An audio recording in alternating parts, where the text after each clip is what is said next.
Shout out to the Baby Mama Terry's Bounty Hunters. I'm your host, Mr. Palmer. And today we're going to have a good dialogue. So without further ado, I have to definitely introduce the queen, the Nika Marie. You know who that is. Dope discussions in this motherfucker.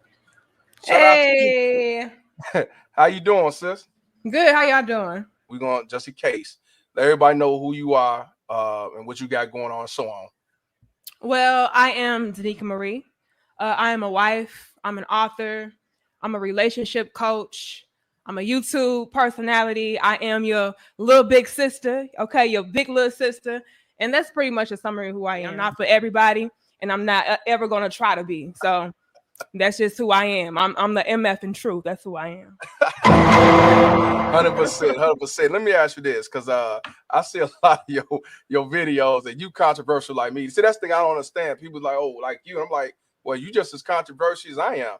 I mean, you talk about something different, but I mean, you just as controversial. What I mean, I don't know what the difference is, but you are labeled as controversial because a lot of either these simple forces or you got these modern day women who will call you a definite, like I said, a pick me, because you talk about submissive, you talk about staying away from the modern woman, you talk about how to find the right woman and so on.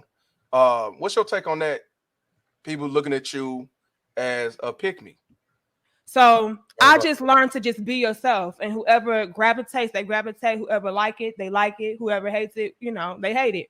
But as long as you're being true to yourself, I don't really care too much about what people have to say about me. Honestly. Exactly, 100% on that. I like it. And even then over on Facebook, a lot of women, a lot of females, they did not like me. They were calling me a pick me back then. And back then I didn't know what a pick me was. And so I looked into it. I'm like, okay, so basically any woman that is speaking truth and being fair and balanced and holding us accountable, that's a pick me. But like I say, the true definition of a pick me is somebody pick and choose who right or wrong based off who they like and don't like. So you've been on YouTube since 2019, right? Yes, I believe so. So do you still get a lot of the pick me like you did before on Facebook, or it's kind of slowed down? Or it don't ever end. This ain't no ending to the pick me. This is pick me for life, okay? But you know what? You know what, Mr. Palmer, what I did? I created my own term.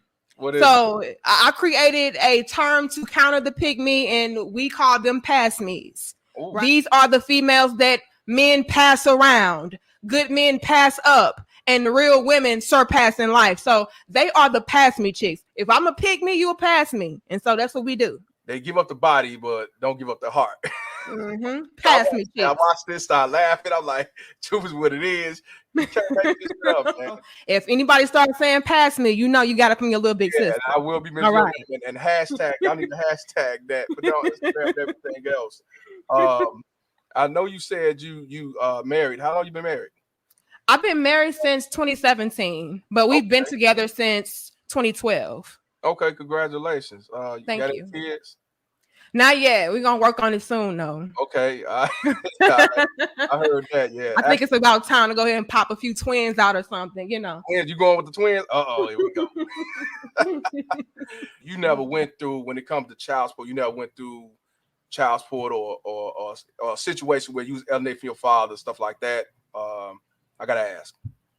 No, I haven't, but I have witnessed it up close and personal with loved ones going. And as it pertains to dealing with the system and child support and, just females being just very hostile and conniving and just terrible when it comes to abusing it. Yeah, so, exactly. Well, you know what? What is your take on child support, and how much do you know as far as the system? Because some people just don't know. From what I witnessed, it was terrible. Like, the guy that I know, I'm very close to my family. Mm-hmm. He raised his children. Like, he was the one that was hands-on doing everything for his two daughters, and the mother was just kind of like there, And so one day he just got fed up, and he was like, you know what? I'm the one doing everything. I'm not happy here. She's not really contributing like how she needs to.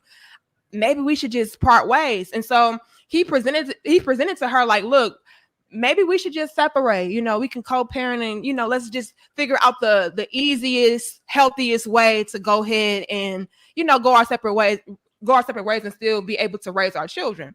And she pretended like she was fine with it initially, and then all of a sudden he said one day, because she was always gone and he always had the children.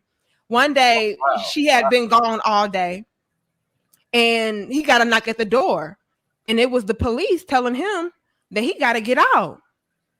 And the babies, he had just put them down to sleep, and they got up and they're scared, like, Daddy, what's going on? And he's confused too. And so they present to him these papers, and in these papers it's talking about how he's a threat to the children or the household, with no evidence, mind you. They're just going based upon what she said. And they were like, it's nothing we can do. We believe you. We can see by, how you're interacting, how the children are responding to you, that this is probably on some bogus BS. But the woman said this, and so you just got to get your stuff and go. And he didn't see his children for months. And, with her being the one that had sole custody of those children, she ended up brainwashing the children and turning the kids against him, And again, he was the one that raised them and everything. And it's just like, oh, your daddy doesn't love you. Your daddy won't. And so they're still young, little girls. And so they're like, well, dang, maybe daddy doesn't love. He's the reason why our family is separated and all of this. And so it poisoned the little girls, because daddy wanted to have a life and be happy and move on, without any problems. She couldn't have it that way.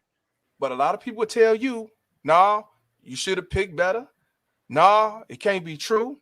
Nah, you just a deadbeat. You don't want to be a father, and so on. This is why we have to spread awareness. This is why I do what I do. I don't care if you get mad, getting your feelings, talking about, oh, who hurt you, your mama black and everything else. This right here.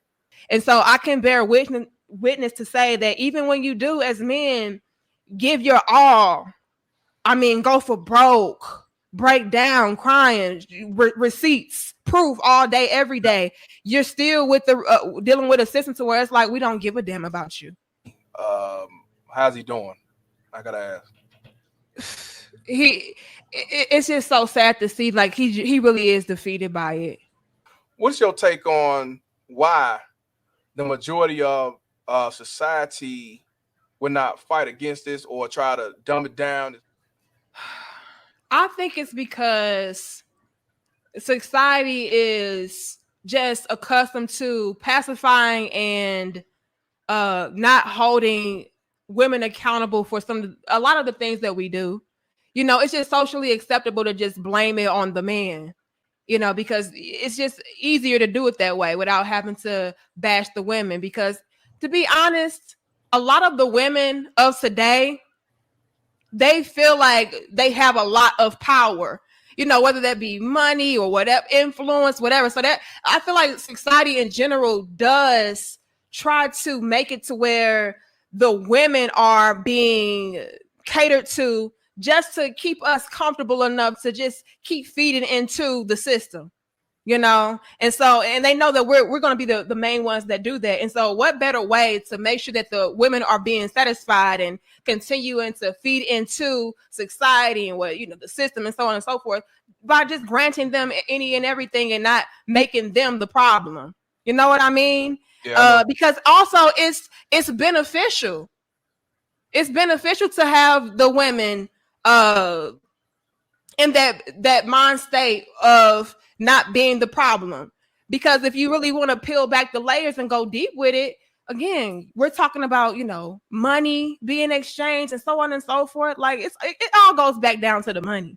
And so, yeah. And so if you can be on the woman's side and get them to feel a certain type of way and actually feed into a system and feed their narratives, we're emotional. We're going to go ahead and go and feed into that. So yeah, go ahead and stroke the female's ego, make them feel like they're not the problem so they can continue to do it, continue to make the same mistakes, continue to have the same narratives being spun and pushed, and then essentially feed back into the system, money for everybody. First, that's why I say fuck child support. Fuck child support is the core center why they allow these baby mama to do what they do and why they accept it, because it's a money grab, just like you said. So that's why I say fuck child support. It's not about not wanting to take care of nobody's children or my children and all that. It's the fact that this is the reason why we go through what we go through, because it's all about, you know, because if they didn't offer this child support, believe me, a lot of baby mama terrorists will not have sex with anybody. They will wait till they get married. They will make sure they take Plan Bs and morning afters. Exactly. They will not deal with any type of guy. They will definitely say they self the marriage and so on. Yeah, see, so people get mad at me because when somebody say, "Oh, you just a deadbeat," and all that shit, and I tell them, "Bitch, fuck all y'all." And I really hate how the system is set up, because, like you said, if you're not able to prove that she's on drugs or she's abusive, then it's pretty much a wrap. Because the female that this guy that I'm close to in my family was dealing with, you know, he was like pulling up her social media and like she's out here getting sloppy drunk and she's out here being a hoe, and they just like, look, they ain't got nothing to do with nothing. That's a grown woman. She can do. And he's like, well, this is proof that she's not even with the kids when she's supposed to be with the kids. She's partying, drinking, you know, sleeping around different guys. And they're like, well, that has nothing to do with anything. And I'm just like, wow. You want to hear something worse? Let him go back to court and say, I paid the child support and she's not doing it for the best interest of the children. You know what he'll say? She has the right to do as she please. I have heard it. They do not care what she does with that child support. That's why I say this system is not about the best interest of the kids. Because if that's the case, you'll make it automatically equal parenting time, unless you got justified reason, like he stay in another state, he's too far, or he work different time. That's different. Mm-hmm. But if he really wants equal parenting time and he's fit, then why not? That's why I talk about these baby mama terrorists. You telling me he's shitty as a father? He ain't shit to be a father, but he's good enough to get child support from. Because if you saying he's all these deadbeats, then why he paying child support? Right. Why? Right. And if he's some other piece of shit, why is he serving you papers? Why is he fighting in court, spending all this money, fucking walk away? You know, why is you the one angry, bitter, and blue? That he's fighting to be a father. That's why I say you cannot make this shit up. You cannot make this shit up. Right. Because if he wasn't a good father in the first place, you wouldn't know to even use the kids as something to dangle over his head in the first place. Exactly. You know, because he wouldn't care. Exactly. But the mere fact alone that you're able to take him to court and he's being stressed out from having to, you know, get custody or see his children, that's a telltale sign right there. Yeah. So yeah, the like you said, the system, they know what's up. They just don't care. It's just all about the money. White men spends more money in child support more than anybody in the nation. White men and Indians commit the most suicide amongst alienation and child support. Wow. Our problem is our problem is we on child support at a higher rate. That's the sad part. Even on welfare, 13% of the population or 20%, however you want to call it, but we on welfare more than a higher rate. You know what I'm saying? Like, we know white people are more on welfare. It's majority white. So they're more on welfare, but at a higher rate. You're like 80%. You know, even with the single motherism, 80% higher rate. So, you know, it's the higher rate, the percentage that make it look bad. White women, I call them Al Karens. Them are the worst baby mama terrorists on the planet. We can talk about the black women being piece, you know, the modern women being exactly. Yeah. They could you could say the white black women are the worst of worst, but no, actually the Al Karens, because they got a history and a background of setting communities up, black, white, blue, green communities up for failure. See, now the white man is the new niggas when it comes to child support, not us. The fathers' rights movement was created in the 60s by white men and few white women, not black people. We done had them problems. Mm-hmm. But you know, a lot of these baby mama terrorists, black queens, go along to get along. So they say, hey, me too, I get that too. So that's why we getting set up for failure. And the majority of men out here, so-called men, who that you even said on one of your platforms, simps. I call them simp enforcers. Because a lot of them baby mama terrorists, and they believe what their mama say because they didn't see their father. And what they don't realize, 9 out of 10, that father was alienated or he ran off because he got tired of the bullshit. I saw about the modern day woman.